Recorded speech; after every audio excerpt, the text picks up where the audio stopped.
Very good morning to all my BBA second year students. Let us commence with the subject of BCS, that is Business Communication Skills. In the previous few classes, we were learning about the communication second unit of your communication, business communication. We were learning the part of verbal communication. How does a verbal communication helps a organization or a group of people in an organization to come together to achieve one organizational objective. Now, in the part of the verbal communication, we studied the part of oral communication in your last video. Today, we are going to study about the written communication. What is oral communication? The speaking and the listening part of a communication is called as oral communication. Oral communication can be in many ways, like speeches, like motivational speeches. We can say commanding, we can say ordering. That is a oral communication.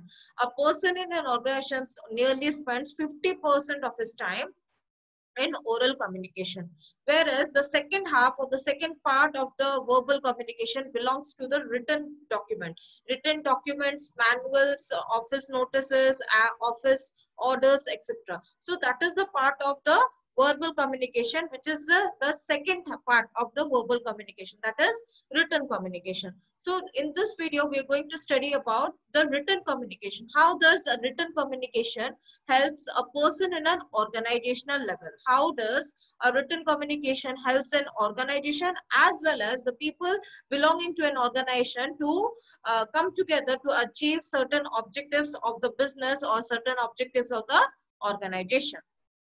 Moving forward to our video, we have the definition of written communication. Written communication is a form of letters, circulars, notes, manuals, magazines in an organizational context. Like oral communication is a part of total communication. Okay. So letters, what are the letters? Obviously, when you are in a organization, you get a candidate gets an interview letter. The letters for the meetings, the circulars means on a daily, on a yearly basis. There are circulars means the rules, regulations, the policies followed by an organization are written in the circulars. Notes in the sense there are some minor things which has to be remembered by a person, and they made short notes like in your Microsoft we have notes. So you record the things which are you have to do, particularly to do list, or you can say the things you want to remember in a short duration of time. Manuals are nothing but the procedures, or we can say the procedure which has been followed in an organization since the beginning of an organization, that is called as the manuals. Magazines, there are different organizations and they are also having different organizational magazines. In an organizational vertex like oral communication, it is a part of total communication. Now, total communication means what? Writing, written, verbal, non-verbal, formal, informal, everything. So oral communication is a part of total communication. The entire communication which is happening in an organization, the oral communication plays a part of total communication. Likewise, an organization depends on written communication, which facilitates facility of internet instant, the written communication. Now, likewise, a communication needs to be dependent on oral communication, or the part of the communication needs to be dependent on oral communication. Similarly, a part of an organization or a part of a communication also depends on the written communication. Now, written communication, we take it more seriously. Now, written communication, we take it more accurate and seriously. We example, when we say to you in the classrooms to wear proper uniform, the students do not follow, but when you get a written notice of it, you definitely need to follow the rules and regulations of our college. So that is the part played by a oral communication and a written communication. Oral communication can be taken a bit lighter, but written communication cannot be taken a bit lighter. So or written communication plays an important role in our organizational context, or we can say bringing an organizational to a more serious level. That is the part of written communication. Now, coming to the advantages of written communication. Coming to the advantages of written communication. Why does that the written communication is given more importance than an oral communication, and why does a written communication is considered as more important towards a formal or an organizational context, towards a formal communication and an organizational context. Now coming to your first point, that is authenticity.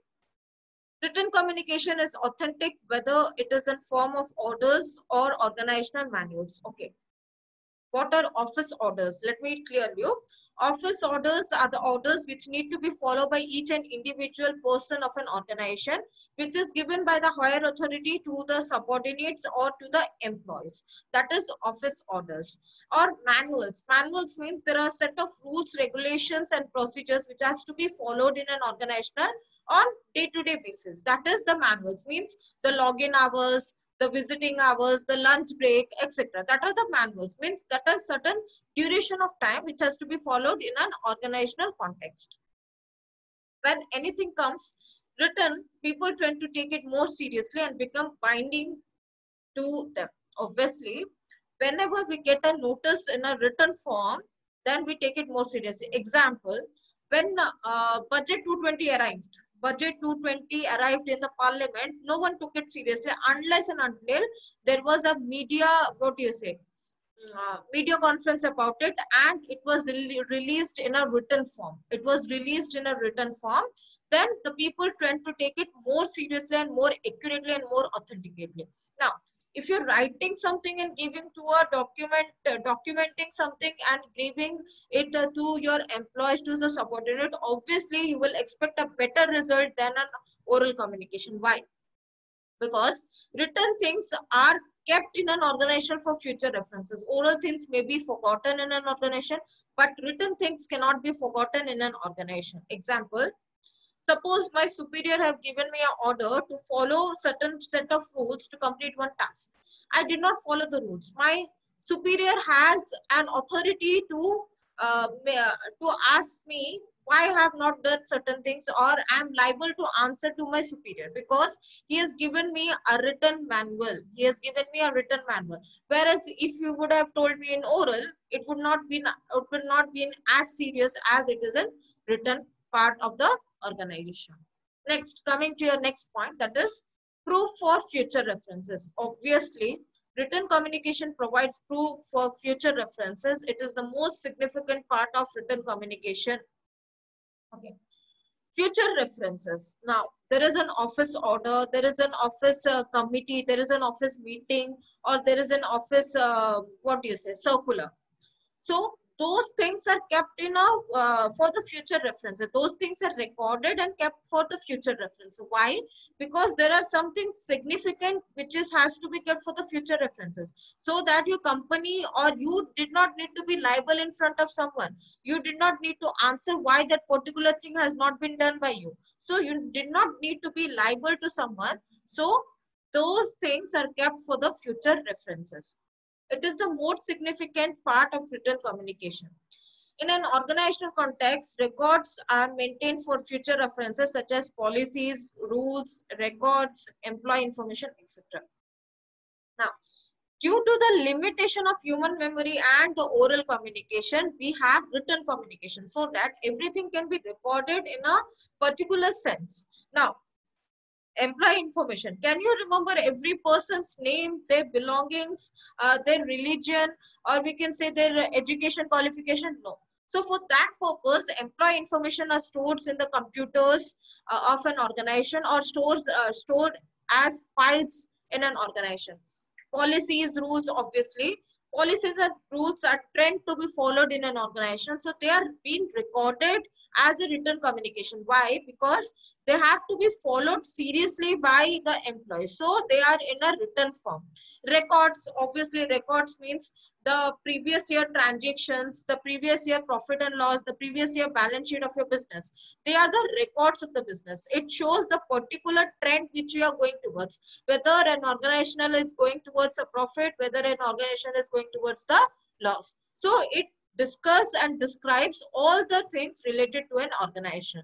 So first one is authenticity. Second one is proof for the future references. Authenticity because People tend to take it more seriously when it comes to the written communication, whereas proof for the future references, the everything like policies, rules, records, employee information are kept for the future references for the betterment of the organization as well as the betterment of the employees of the organization.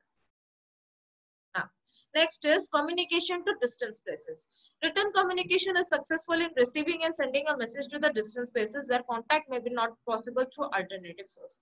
Obviously, you sent a message, it takes microseconds to transfer to another phones. If unless and until you have a network issue, it will be transferred to another person's mobile number or WhatsApp. So that is the thing played by a written communication. You have an emergency message. You cannot contact that person by any physical means. You just text him, or you write a message to him, or you email him, or you draft a letter to him. So these are the things which can be done in a written communication, that it can contact your distant places. Example, we all use Facebook. So in the Facebook, what we do? We contact the other person which may be living in your own state, which may be living in your other city, which may be living in the other country. Just a nanoseconds or number of seconds, it's required to send a message from one person to other person in the written form. So internet plays a vast and instant, and we can say instant plays an important role in the instant written communication part. Internet plays a vast and instant written communication part in of any communication process, not only in an organizational context but outside an organization also. Internet plays a very vast role in the part of instant written communication. So if there is no oral communication done, there can be written communication. If there is no personal contact, personal belonging, there to a distance places, you cannot visit that person. Suppose that person is in a war zone or contaminated zone. So you can easily type a message, type a letter or draft a letter to that person. So it becomes very easy to contact to the distance places, or we can say to the people living in the distance places. The next one is always used formally. Now, written communication is always used formally because informal communication can be communicated through oral means. Okay. Let us talk about formal and informal communication. Formal communication where only required things are formally conveyed or told from a senior authority to his subordinates or employees, or vice versa, from employees to subordinates. Informal communication is more one kind of friendly behavior, more one kind of understanding between the employees. There is no formality maintained in the informal communication. So oral communication is better and most probably suitable for informal communication, but for formal communication and for formal communication, the people needed to be took very seriously the topic, and so the formal communication is used for the as written communication only. It is an exact and pure form of formal communication. Obviously, exactly, there is authenticity, there is accuracy, there is 2 point written to up to the point written marks. There is record maintenance, there is employee information, there is rules, regulation. So everything under this written communication generally falls under the formal communication process or formal communication channel. So it is more accurately or most accurately used as formally only. It is more accurately or most accurately used as formal communication only. Because informal communication, you cannot, what do you say, in formal communication, you do not use your eye contacts, hand gestures, body language. Okay. But in informal communication, these all things are allowed. But formal communication, you have to be more accurate, serious, and you have to maintain certain procedures or rules to be conveyed to the people. How to make people to do work. Certain rules and procedure manuals are there. So for that, formal communication plays an important role, or formal communication is more accurate. For that reason, we use written communication as the channel of formal communication. Now, everything in this world has certain pros, has certain cons. So we studied about the advantages or pros of written communication. Let us study about the cons, or we can say the disadvantages of written communication. First point is costly. Written communication is costly affair as compared to oral communication. Cost involves in both money and time. Okay. So, what does the oral communication cost you? Zero, nothing. You have to speak from your mouth. It costs you nothing. Maybe if you communicate to a telephone, it may cost you some charges. But if you are physically present in front of a person and you're speaking, other person is listening, it charges you nothing. A bit of time is required in oral communication, but not as much as in written communication. So in written communication, in drafting written communication, much more time is involved because it has to be drafted more precisely, accurately, and clearly. Obviously, when you try to prove a point in written communication, you have to be more precise, more accurate, and more clear in your point of view. What you want to explain, you are not visible physically, or your facial expression is not visible in a written communication. So whatever you want to say, you have to say it clearly, accurately, and precisely in a written form only. So it has to be very accurately, clearly, and precisely. So it involves the cost, first of all. If you're drafting, it involves cost, internet connection, it involves charges if you're sending a message, then time also. You have to think and write. You cannot write it as it is a formal affair. You cannot write whatever you want to.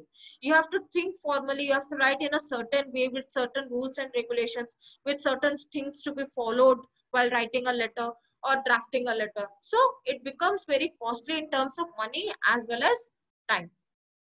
Next is overemphasis on formalization. Written communication becomes a formal means, while some degree of formalization is essential, but its overemphasis hampers efficiency.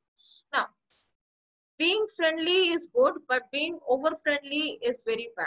So, for example, for written communication empathizes means depends on formal communication or is a channel of formal communication, but over formalization also hampers the efficiency. Suppose a superior is over formal, he talks up to a limit, he does not understand the employee requirements, he does not understand his employees or subordinates, then it will be a efficientless environment to work in, efficientless environment to work in. Whereas we see the alternative option where it will be informal means or friendly means, it will encourage, it will motivate and encourage an employee to work more efficiently. That is the meaning of overemphasis on formalization. Now, overemphasis of formalization means more, there is, what do we say? There is a limit or boundary of everything and everything in this world. So if you cross that boundary, everything becomes very clumsy, everything becomes very nasty. So that things happens in formal communication as well as in the written form. So in the formal channel, if you use too much of formality in the written, in the formally, we use formally, if we use written communication and we use too much of formalization, it becomes overemphasis and it becomes hamper for the efficiency of the employee. So that is the point discussed over here. Coming to your last point, lack of secrecy. Sometimes communication requires secrecy, particularly when information is sensitive one. In written communication of message comes with the recorded, from that the chances of leakage. Obviously, there are some secrecy and some secrets maintained in an organization. Example, where we brought our raw materials, where we manufacture, what is the cost of a production, what is the cost of selling, how much profit we are earning. That is the secrets of an organization, and that are recorded, and that can be leaked in a few number of seconds. So avoiding that is a proof that you keep the records in a secret manner, or you keep the records in a secretive manner to avoid everything which is happening in an organization. Okay, so it is sensitive one, means there are various sensitive matters like the promotion letters or the, what do you say, increment letters. There are different employees, there are different pay slips for everyone. So if there is a disturbance, if the information is leaked in the employees, it may create a hurdle, or we can say a misbalance in the organization. So for that purpose, if it is recorded in the written form, it has to be kept secretly. If not kept secretly, it can be leaked and it can cause trouble inside and outside an organization. So that was all about the written communication, and we completed the part of verbal communication. What is verbal communication, oral communication, and written communication? In the next class or the next video, we will be studying about the non-verbal communication. That's all for today. Have a nice day.